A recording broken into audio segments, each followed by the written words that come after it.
Well, there are two court cases back here getting a lot of attention tonight. The first involves the murder of a former contestant from the reality show America's Next Top Model.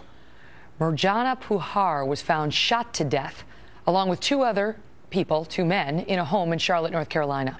After police arrested 19-year-old Emmanuel Rangel for the crime, Senator Chuck Grassley sent a letter to the Department of Homeland Security asking whether this guy was in the United States illegally and whether he was allowed to stay here under the president's Dreamer program, despite the fact that he was in a known gang. There is still no response from DHS. Joining us now, Judge Andrew Napolitano, Fox News senior judicial analyst. Even under the president's Dreamer program, if you are in a gang, if you're a known gang member, you don't qualify. So if he was in a known gang and was allowed to stay here under deferred action, by the president, then the administration screwed up. Right. Let's set some basics. Senator Grassley says he has a source. We don't know who the source is. And he's asking to confirm this of DHS. Correct. He's received no response thus far. He's giving them a deadline.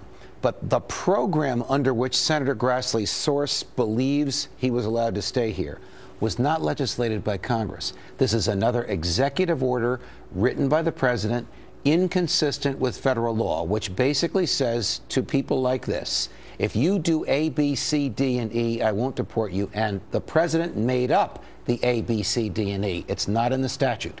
This is not the part of the law. This is not an executive order that was challenged and enjoined by a federal judge in Texas 2 weeks ago. Most recently. Right. This was done 2 years ago. So far as I know, this has not been enjoined by any judge, and DHS has been implementing it. But doesn't this play into what we're going to see happen in the courts now on the president's most recent executive action? Because the Congress is saying, hey, there's a reason we're here.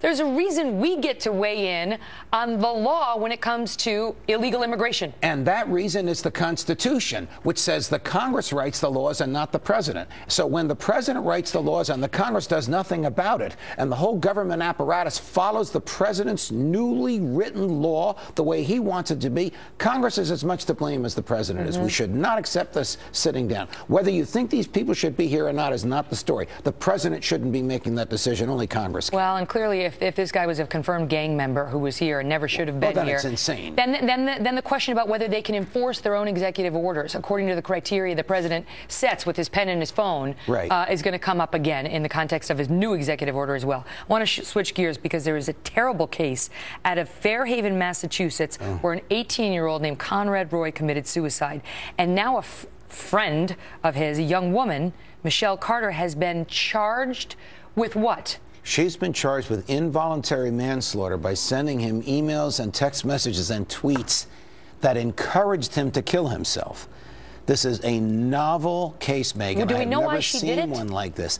There's an allegation that she, though a young woman, was involved in some charitable entity for families of victims of suicide. And she may very well have wanted him to die so that she could, this is really weird, raise money for his family when they became victimized by his suicide. How good is the evidence that she pushed him to do it? Because the cops are saying they've got her. They have got her cold. They have texts in which she pushed them. They have evidence that he was a simpleton and that she knew he was a simpleton. She was telling him to get back in the car and do it when he was saying, I'm getting out. But the law usually requires some very evil motivation. They may have it here.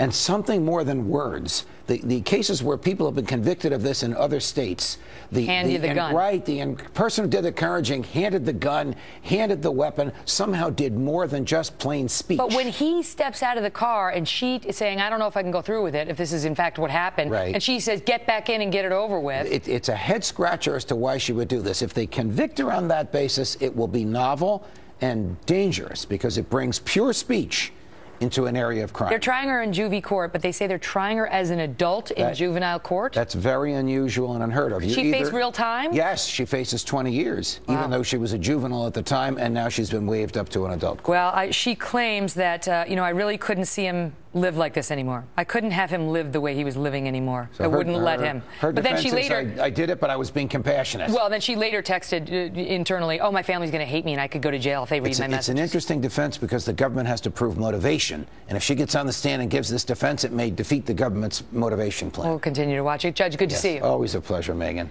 Well, a painter of presidential portraits, that's a lot of alliteration from an anxious anchor, is tonight coming clean about the secret image he hid in the official painting of President Bill Clinton. Can you see it? I'm afraid to ask. Well, James Rosen is not afraid to explain. He's here, and he'll explain why the Clintons may not be really thrilled. Plus, now that the speeches are over and the voting is done, who are the real winners? Judge Napolitano was one of them. I'll explain that later. And real losers in the first big showdown for the potential Republican field. Laura Ingraham is next. You see, here in America, there's a reason why we celebrate the 4th of July and not April 15th, because in America, we celebrate our independence from the government, not our dependence on it.